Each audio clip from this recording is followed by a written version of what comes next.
নমস্কাৰ, মই চন্দ্ৰমা higher classes 24 আছামলৈকে আপোনাক সকলোকে স্বাগতম কৰিছোঁ।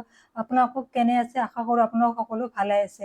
আজি মই আপোনালোকৰ ওচৰত এটা নতুন ভেকেঞ্চি লৈ আহিছোঁ, যিটো আপোনাৰ নৰ্থ কাছাৰ হিল হাফলঙৰ পৰা আহিছে। যিসকল প্ৰাৰ্থীয়ে 3rd গ্ৰেড আৰু 4th গ্ৰেডৰ কাৰণে প্ৰিপেৰেশ্যন কৰি আছে, তেওঁলোকৰ কাৰণে এইটো বহুত সুখৰ খবৰ। এই ভিডিঅ'টোত মই আপোনাক সকলো ডিটেইলছ ষ্টেপ বাই ষ্টেপ জনাম। এই ভিডিঅ'টোত আপোনালোকে আৰম্ভণিৰ পৰা শেষলৈকে চাব। এই ভিডিঅ'টোত আৰম্ভণিৰ পৰা শেষলৈকে গোটেইখিনি ডিটেইলছ চালে আপোনালোকৰ গোটেইখিনি আপোনাৰ কনফিউজন দূৰ হ'ব।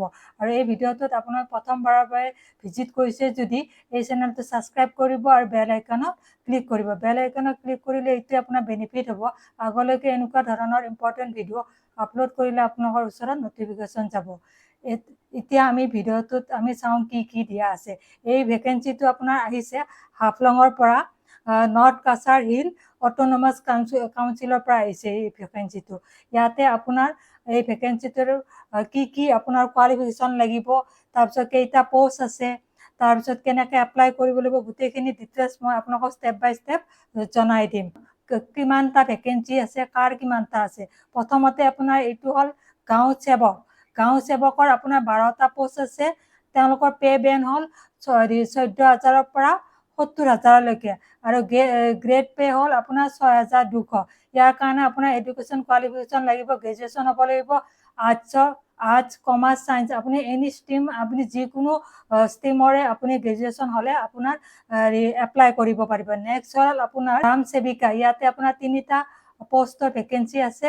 ইয়াৰো আপোনাৰ পে' বেনটো ছেম হ'ল 14,000ৰ পৰা 70,000, আৰু ইয়াত গ্ৰেণ্ড পে'টো হ'ল আপোনাৰ 6,200। ইয়াৰো আপোনাৰ কোৱালিফিকেশ্যন ছেম, গ্ৰেজুৱেশ্যন হ'ব লাগিব, ছায়েন্স, কমাৰ্চ, আৰ্টছ আপুনি যিকোনো মানে পঢ়া কৰিলে আপোনাৰ হ'ব। ইয়াৰ নেক্সট হ'ল আপোনাৰ জুনিয়ৰ এছিষ্টেণ্ট। জুনিয়ৰ এছিষ্টেণ্টত আপোনাৰ LD আছে, LD কম টাইপিষ্ট হয়। ইয়াৰ 4টা পোষ্ট হয়। ইয়াৰ কাৰণে আপোনাৰ চেলাৰী হ'ল 14,000ৰ পৰা 70,000, আৰু গ্ৰেড পে'টো হ'ল আপোনাৰ 6,200।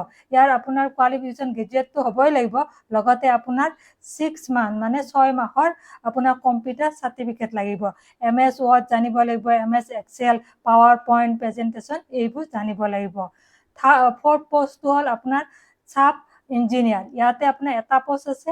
আপোনাৰ চেলাৰী হ'ল 14,000ৰ পৰা 70,000লৈকে, আৰু গ্ৰেড পে'টো হ'ল আপোনাৰ 6,200।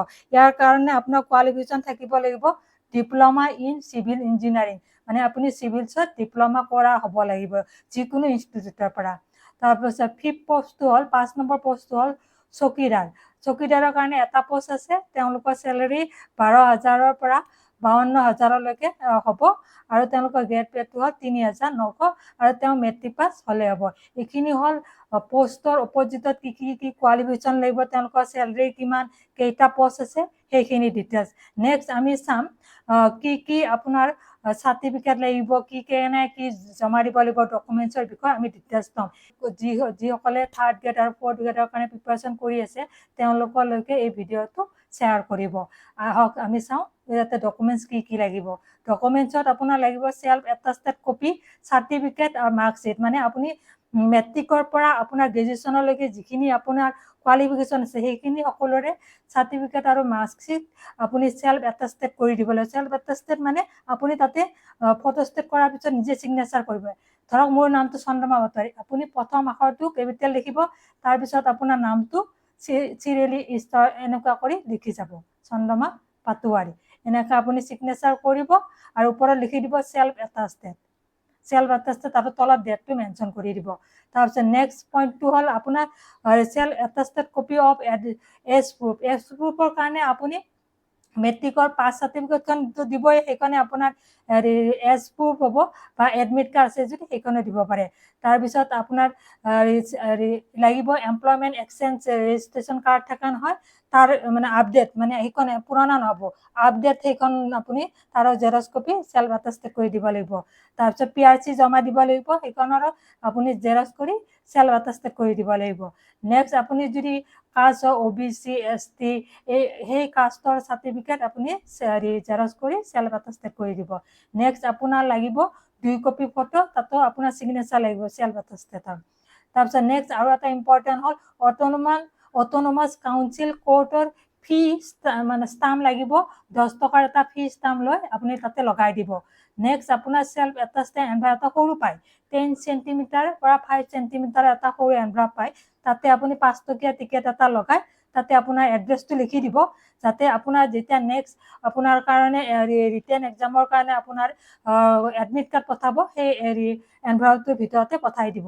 সেইকাৰণে এই সেলফ এড্ৰেছৰ কাৰণ সেলফ মানে এনভেলপটো বিচাৰে, তাতে আপোনাৰ এড্ৰেছটো লিখি মানে জমা দিয়া হয়। নেক্সট আপোনাৰ মোবাইল নাম্বাৰটো মেনশ্যন কৰিব দিছে এপ্লিকেশ্যন। আপোনাৰ মোবাইল নাম্বাৰটো এপ্লিকেশ্যনত এইকাৰণে মেনশ্যন কৰিব দিছে, কেতিয়াবা কি হয় আপোনাৰ যোনটো এড্ৰেছত মানে আপোনাৰ এডমিট কাৰ্ডখন পঠোৱা হৈছে গৈ নাপালে কেতিয়াবা অফিচৰ পৰা ফোন কৰি সুধিব পাৰে, বা ভেৰিফিকেশ্যনৰ কাৰণে আপোনাৰ মোবাইল নাম্বাৰটো ইম্পৰ্টেণ্ট হয়। নেক্সট আপোনাৰ এজ লিমিটৰ বিষয়ে আমি জানি লওঁ, আপোনাৰ বয়স কিমানৰ পৰা কিমানলৈকে এপ্লাই কৰিব পাৰিব। যিসকল প্ৰাৰ্থীয়ে 18 বছৰ হৈছে আৰু যিসকল প্ৰাৰ্থীয়ে 18 বছৰ হৈছে তেওঁলোকে এপ্লাই কৰিব পাৰিব, আৰু লাষ্ট 38 যাৰ হৈছে তেওঁলোক মানে এপ্লাই কৰিব পাৰিব। আৰু ইয়াতকৈ মানে বেছি যিসকলে SC ST হয় তেওঁলোকৰ কাৰণে 5 বছৰ ৰিলেক্সন আছে এজৰ।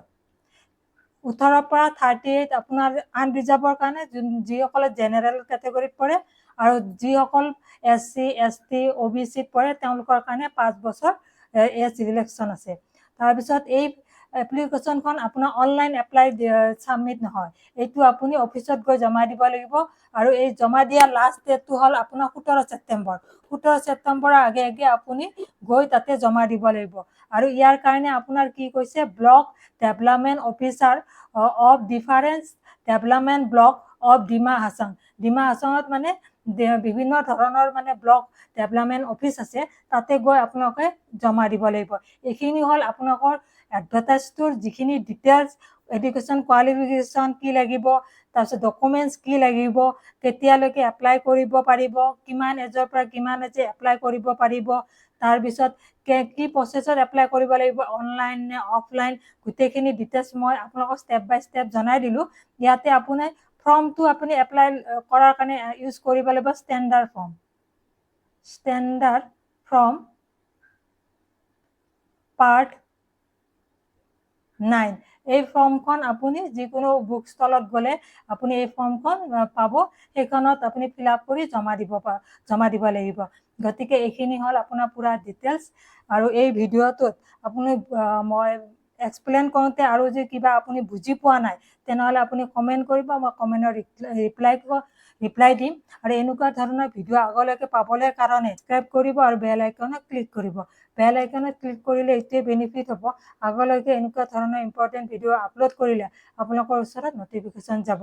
আৰু এনেকুৱা ধৰণৰ ইম্পৰ্টেণ্ট ভিডিঅ'ৰ কাৰণে আপোনালোকে এই চেনেলটো ছাবস্ক্ৰাইব কৰিব, আৰু আপোনাৰ ৰিলেটিভ ফ্ৰেণ্ড সকলোকে এই ভিডিঅ'টো শ্বেয়াৰ কৰিব। যিসকলে আপোনাৰ 3rd গ্ৰেড আৰু 4th গ্ৰেডৰ কাৰণে প্ৰিপাৰেশ্যন কৰি আছে তেওঁলোকৰ ওচৰত এই ভিডিঅ'টো শ্বেয়াৰ কৰিব। ধন্যবাদ।